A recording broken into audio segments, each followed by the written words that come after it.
Chapter 1 Treats of the place where Oliver Twist was born, and of the circumstances attending his birth. Among other public buildings in a certain town, which for many reasons it would be prudent to refrain from mentioning, and to which I will assign no fictitious name, there was one anciently common to most towns, great or small, to wit, a workhouse.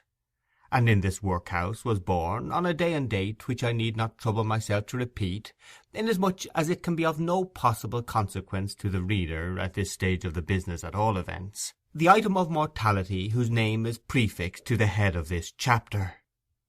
For a long time after it was ushered into this world of sorrow and trouble by the parish surgeon, it remained a matter of considerable doubt whether the child would survive to bear any name at all, in which case it is somewhat more than probable that these memoirs would never have appeared, or, if they had, that being comprised within a couple of pages, they would have possessed the inestimable merit of being the most concise and faithful specimen of biography extant in the literature of any age or country. Although I am not disposed to maintain that the being born in a workhouse is in itself the most fortunate and enviable circumstance that can possibly befall a human being, I do mean to say that in this particular instance it was the best thing for Oliver Twist that could by possibility have occurred. The fact is that there was considerable difficulty in inducing Oliver to take upon himself the office of respiration, a troublesome practice, but one which custom has rendered necessary to our easy existence. And for some time he lay gasping on a little flock mattress, rather unequally poised between this world and the next, the balance being decidedly in favour of the latter. Now if during this brief period Oliver had been surrounded by careful grandmothers, anxious aunts, experienced nurses, and doctors of profound wisdom, he would most inevitably and indubitably have been killed in no time. There being nobody by, however, but a pauper old woman, who was rendered rather misty by an unwonted allowance of beer, and a parish surgeon who did such matters by contract, Oliver and nature fought out the point between them.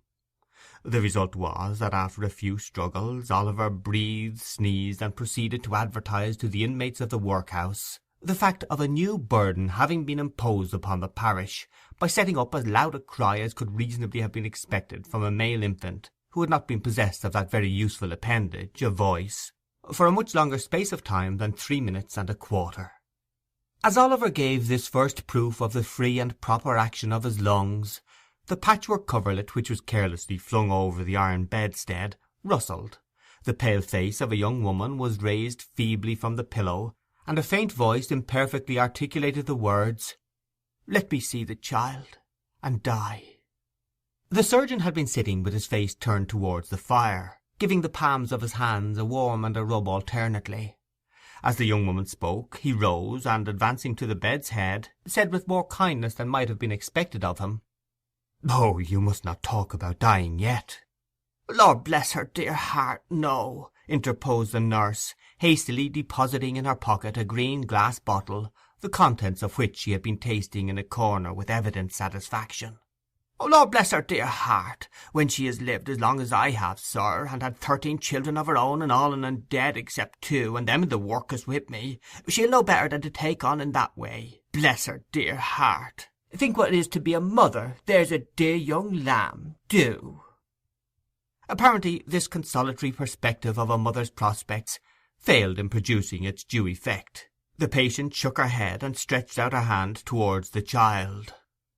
The surgeon deposited it in her arms. She imprinted her cold white lips passionately on its forehead, passed her hands over her face, gazed wildly round, shuddered, fell back, and died.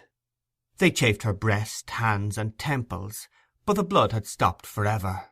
They talked of hope and comfort. They had been strangers too long.